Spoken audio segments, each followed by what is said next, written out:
अस्सलाम वालेकुम। Taiba Zia new York से।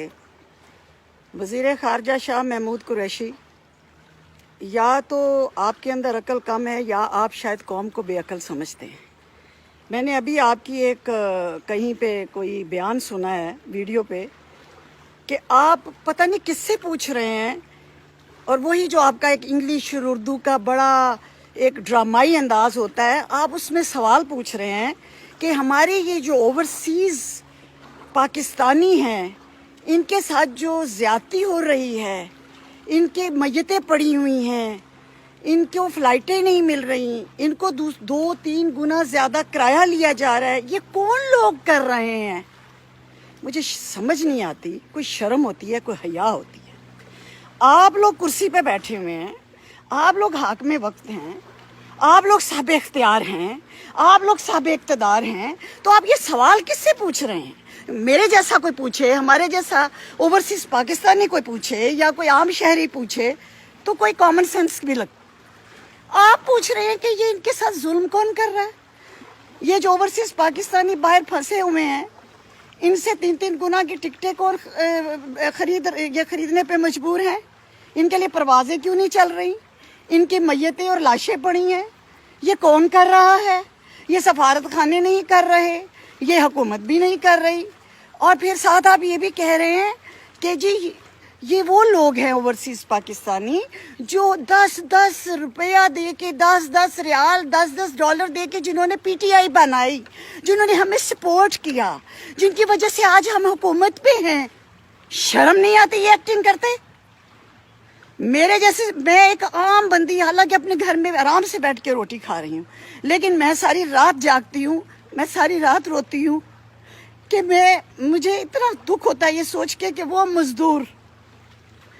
मज़दूर जो अपने बीवी बच्चे, अपने माँ बाप पाकिस्तान छोड़ के गल्फ़ में, सऊदी अरब में, इटली में, जर्मनी में, यूरोप में, अमेरिका, कनाडा, पूरी दुनिया में सिर्फ रोज़गार के लिए गया, और आज अगर अल्लाह ताला कुदरत की एक आफत आई तो उसके साथ तुम लोगों ने इतनी संगदिली की, और कुर्सी पे बैठ के ऊपर से हमारे उनके ज़ख्मों पे नमक छिड़क रहे और बड़े मासूम बन के पूछ रहे हो कि ये जुल्म उनके साथ कौन कर रहा है? तुम कर रहे हो। शाह महमूद कुरैशी, तुम वज़ीर ख़ारजा होते हुए ये सवाल पूछ रहे हो?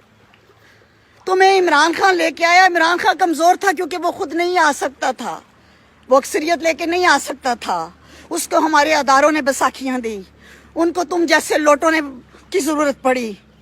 और फिर तुम्हें पता है कि चंदे की क्या वैल्यू होती है। तुम आज कह रहे हो कि ये चंदा जो ओवरसीज़ हमें देते रहे उनकी वजह से तुम्हें चंदे की वैल्यू पता है, क्योंकि तुम औकाफ खाते हो, तुम चंदे खाते हो मज़ारों के, दरगाहों के, पीरी फ़कीरी के नाम पे तुम मासूम शहरियों से चंदे लेते हो, और उस चंदों पे तो टैक्स भी कोई नहीं होता, उस चंदे पे तो नैब भी नहीं पकड़ सकती, क्योंकि वो अकीदतमंद ब्रेन वाश तबका देता है। और जिन चंदों से फिर तुम लोग इलेक्शन लड़ते हो और कुर्सियों पे आते हो, और कुर्सियों पे एक बार नहीं कई बार आते हो, और हर हुकूमत के साथ लोटा बन के आते हो, और आज सवाल ये पूछ रहे हो ओवरसीज़ पाकिस्तानियों के बारे में कि वो जो फंसे हुए हैं, जो अपने वतन वापस नहीं आ पा रहे, जिनके लिए परवाज़ें जारी नहीं की जा रही। एक इंडिया ले गया बहरी जहाज़, इंडिया बहरी जहाज़ों पे उनको आधी टिकटों पे लेके जा रहा है, परवाज़ों पे पूरी दुनिया अपने शहरियों को निकाल रही है। वाहद पाकिस्तान वो बदनसीब मुल्क है मेरे कायदे आज़म का, जिसमें तुम जैसे लोग धोखेबाज और गद्दार बैठे हुए हैं,